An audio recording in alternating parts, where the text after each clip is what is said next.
Bonjour à tous et bienvenue dans l'interview. Notre invitée ce midi est Brigitte Grauwels. Bonjour. Bonjour. Vous êtes ministre des Transports et des Travaux publics. Petite réaction d'abord sur la NVA qui entre en campagne, qui a présenté son programme socio-économique hier. Un programme, selon elle, qui est compatible avec l'OpenVLD, l'EMR et le CDNV. Compatible avec les idées de votre parti ? Mais je n'ai pas encore pu regarder les textes, ni notre bureau d'études.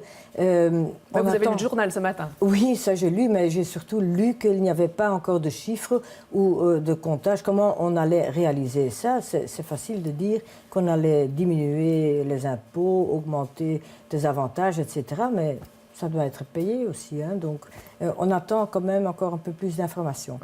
Pour payer ça, il propose de geler les dépenses au moins jusqu'en 2016. C'est quelque chose d'envisageable ? Ça, il faudrait vraiment voir de plus proche. Je ne crois pas que c'est quelque chose sur lequel je peux répondre comme ça. Par rapport aux propositions qui est de supprimer les allocations de chômage après la deuxième année, scission de la sécurité sociale, suppression de l'index, qu'est-ce que vous pouvez répondre à ces pistes ? Ce sont des sujets où il y a déjà eu pas mal de débats. Donc il y a des éléments là-dedans où on pourra peut-être en discuter, mais d'autres qui ne sont pas envisageables. Mais c'est trop tôt. D'abord, je voudrais voir comment ils comptent pour gérer tout ça. Oui, alors pour gérer aussi le pays, il y a la question de l'organisation, du confédéralisme. Mercredi, on en saura plus sur Bruxelles, mais on voit déjà se poindre la perspective des sous-nationalités. C'est jouable, ça, à Bruxelles ? Mais je ne crois pas qu'on pourra parler de sous-nationalité. Mais le rôle des communautés à l'intérieur de Bruxelles, ça je crois quand même que c'est quelque chose que nous défendons aussi. L'enseignement, par exemple, la culture, aussi dans la politique sociale, il y a quand même pas mal d'éléments où on voit que les communautés devraient pouvoir continuer à jouer leur rôle. Ils ont déjà ce rôle aujourd'hui, mais c'est une question de préférence de certaines politiques peut-être, mais aussi du financement. Si Bruxelles devrait prendre tout ça en charge, Bruxelles n'aura pas les moyens de le faire. Donc je crois que c'est important de pouvoir bien s'entendre avec les communautés, mais les communautés doivent évidemment s'intéresser à Bruxelles et aux problèmes de Bruxelles même et aux spécificités de Bruxelles. Donc ça, c'est quelque chose que nous, de la part du CDNV, on défend aussi très fortement. Vous craignez une montée en puissance de la NVA après les élections à Bruxelles, qui pourrait entraîner un blocage peut-être à Bruxelles des institutions ? Ce qui m'importe le plus, c'est que le CDNV puisse rester dans une bonne position et on va travailler pour ça. C'est ça qui me préoccupe le plus. Et donc j'espère que le programme que nous proposons aux électeurs aura quand même l'intérêt de pas mal de Bruxellois. Dans une interview au Tate, le ministre Vervoort avait envisagé que si la NVA a été en majorité côté néerlandophone, on puisse faire une majorité, voter la majorité des budgets sans majorité côté flamand bruxellois. Est-ce que c'est quelque chose d'acceptable ? Mais je crois que ce n'est pas une bonne chose de parler de ça de cette façon-là. Mais en pratique, c'est déjà possible.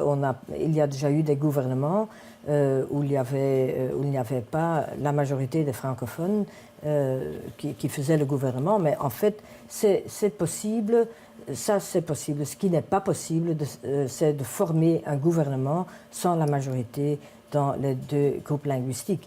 Et donc, ça, c'est quand même très important. Il faut quand même avoir un gouvernement qui est valable. On ne veut pas aller vers une sorte je ne sais pas comment l'appeler, mais une dictature d'un groupe. Bruxelles a jusqu'à présent pu montrer qu'on puisse travailler bien ensemble entre néerlandophones et francophones, et ça devrait pouvoir continuer dans l'avenir. Pour moi, c'est très clair. Allez, on passe au ring. Le gouvernement flamand a fait son choix vendredi dernier. Quant à l'élargissement de ce ring, vous avez été une des premières pour saluer la démarche. C'est un bon projet ? Il faut savoir que le ring est le point le plus noir dans tout ce qui concerne le déroulement de la mobilité dans notre pays. Donc il y a plein d'embouteillages, il y a énormément d'accidents, l'économie perd des milliers, des millions. Non, même. Tout le monde est d'accord sur le bilan. Donc ce n'est pas une option de ne rien faire à ça. Et la proposition du gouvernement flamand est en fait de séparer les flux du trafic de passage. Ceux qui ne doivent pas être à Bruxelles doivent pouvoir aller d'une manière fluide sur ce ring. Et la mobilité locale, c'est-à-dire pour Bruxelles ou pour le Brabant flamand, doit pouvoir ne pas se mêler avec ce trafic de passage. Donc je crois que c'est une bonne idée de réaménager le ring de cette façon-là. Et c'est d'ailleurs quelque chose que le gouvernement bruxellois dans le passé a quand même aussi déjà trouvé une bonne idée. Mais vous parlez d'optimalisation et pas d'élargissement. Pourtant ici on va avoir des bandes en plus. Quand on a des bandes en plus, on attire des voitures en plus. Non, mais je crois que c'est vraiment... faudrait vraiment finir avec ce leurre, ce qu'on essaie de présenter au grand public. Il ne s'agit pas de l'élargissement du ring, il s'agit vraiment d'un réaménagement du ring. Et donc pour créer ce que je viens de décrire, donc cette séparation des flux, c'est vrai que pour les entrées et les sorties du ring, pour le trafic local, il faudrait faire des réaménagements. Et ça pourrait, à certains endroits, vouloir dire qu'on doit ajouter une autre bande, mais c'est à un niveau assez local. C'est pour améliorer la sortie et l'entrée sur le ring, mais ce n'est pas un élargissement du ring sur toute son entièreté. Enfin, c'est très important de bien souligner ça. Évidemment, pour moi aussi et pour le gouvernement bruxellois, c'est très clair que le ring ne peut pas attirer plus de trafic automobile pour notre région. On ne veut pas plus de voitures à Bruxelles, ça c'est très clair. Le ministre-président, en apprenant la nouvelle, n'avait pas vraiment votre enthousiasme. Les termes sont assez froids, il prend acte, il s'étonne de la décision alors que des discussions sont en cours sur le stade. Et puis il demande la mise en place d'une task force interrégionale. On a l'impression que la Flandre a mis Bruxelles devant le fait accompli. Mais je crois que ce n'est pas vrai parce que... la Flandre travaille déjà depuis très longtemps sur ce projet, a déjà aussi fait une étude qui mesure les effets au niveau des trafics, de l'environnement, etc. Et donc Bruxelles a toujours été entendue dans les différents stades qui sont déjà parcourus. Bruxelles a aussi pu émettre son avis, ou bien le gouvernement, ou bien les administrations. La région flamande a vraiment changé des aspects de son plan initial. Pas tout, elle n'a pas donné raison à toutes les demandes qui sont venues de la région de Bruxelles-Capitale, mais je vous donne un exemple. La forêt... le bois du Larbeek. Le bois du Larbeek. Le bois du Larbeek sera épargné dans les nouveaux plans. Mais c'est très important, c'est parce que de la part de Bruxelles, on a dit ça ne va pas, on ne veut pas qu'on touche à cette zone Natura qui est très importante. Donc pour vous, il y a eu assez de concertation? Il y a eu énormément de concertation. Ça ne veut pas dire que la région flamande a voulu tenir compte de tous les aspects qui ont été demandés par Bruxelles, mais quand même pas mal de ces aspects-là. Quand le FDF demande un recours contre cette décision flamande, qu'est-ce que vous répondez? Mais je regretterais ça fortement parce que je crois qu'il n'y a pas aujourd'hui question de ne rien faire sur le ring. Le ring est un désastre pour tous ceux qui l'utilisent. Le fait qu'il y a tellement d'accidents parce que les voitures passent d'une bande à l'autre, dans la conception aujourd'hui de ce ring, il y a énormément d'accidents, beaucoup de fils, etc. C'est mauvais pour tout le monde. Donc je crois qu'il faut faire quelque chose. Qu'est-ce que vous pensez de l'idée du CDH qui a été lancée aujourd'hui de créer un système de covoiturage avec une bande qui serait réservée aux covoitureurs? Mais je crois que toute idée qui amène à éviter qu'on roule seul avec une voiture sur nos voiries est une bonne idée. Donc je crois que ça vaut la peine d'être étudié. Donc, ce système existe aux États-Unis, mais là, évidemment, on parle de 12 bandes, etc. Mais même en Belgique, ça existe ou a existé. Donc, je crois il faudrait évidemment savoir quelle est la proposition exacte, mais Pourquoi pas? Je crois que c'est peut-être une bonne idée, il faudrait l'étudier. Alors, vous êtes aussi ministre de l'aide aux personnes avec Evelyne Uyttebroek. Des questions se posent autour de la gestion du SAMU social à Bruxelles.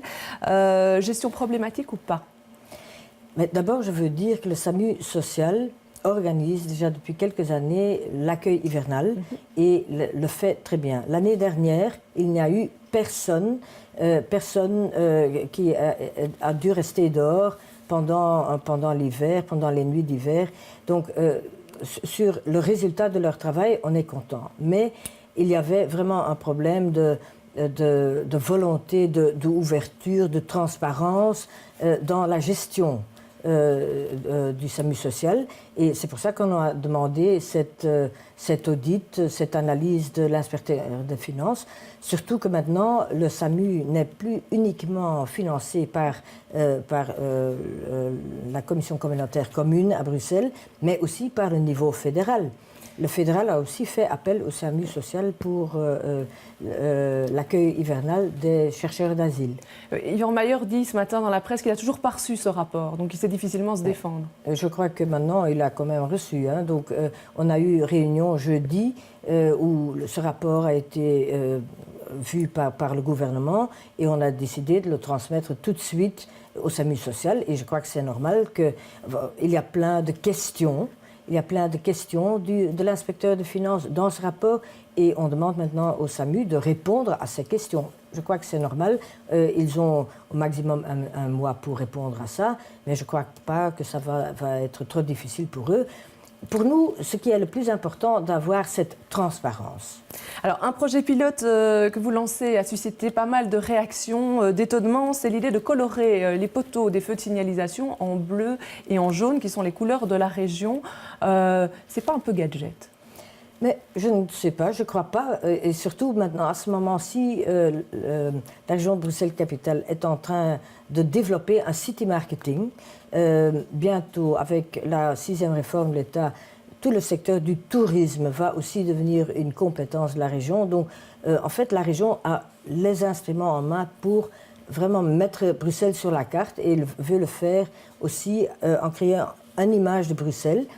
Les couleurs bleues et jaunes font partie de cela. Ça va coûter cher quand même de faire ça. On va d'abord voir ce que ça donne. On ne veut pas se précipiter avec ce projet. Donc je vais commencer avec un projet pilote et puis on jugera un projet pilote sur un croisement assez important, sur la petite ceinture, où il y a 16 poteaux de feu qui vont être mis dans cette couleur-là bientôt. Et puis, on verra ce que ça donne. Question visibilité, sécurité, parce que les nouveaux piliers gris, on dit aussi qu'ils ne sont pas trop voyants pour les malvoyants, par exemple. Donc, on va regarder tous les aspects et après, on jugera. Il nous reste 15 secondes. Jeudi, vous allez lancer le Festival des Lumières de Bruxelles, le long du canal. Qu'est-ce que c'est? Quel est l'objectif? Vraiment en 15 secondes. 15 secondes, c'est vraiment pour promouvoir, encore une fois, l'attractivité du canal, de notre canal. C'est plein de satellites. Venez tous voir. Vous verrez des sculptures en lumière, un éléphant énorme, la tour de Pisa, vraiment en lumière. Ce sera très très chouette pour les parents avec leurs enfants de venir là. Tout le monde, vieux et jeunes, sont bien invités là-bas. Voilà, ça commence jeudi et ce sera jusqu'au 3 novembre. En effet. Je vous remercie d'être venu sur ce plateau. Je vous remercie de nous avoir suivis. Prochain rendez-vous de l'information, ce sera à 18h avec Marine Hubert. Bel après-midi.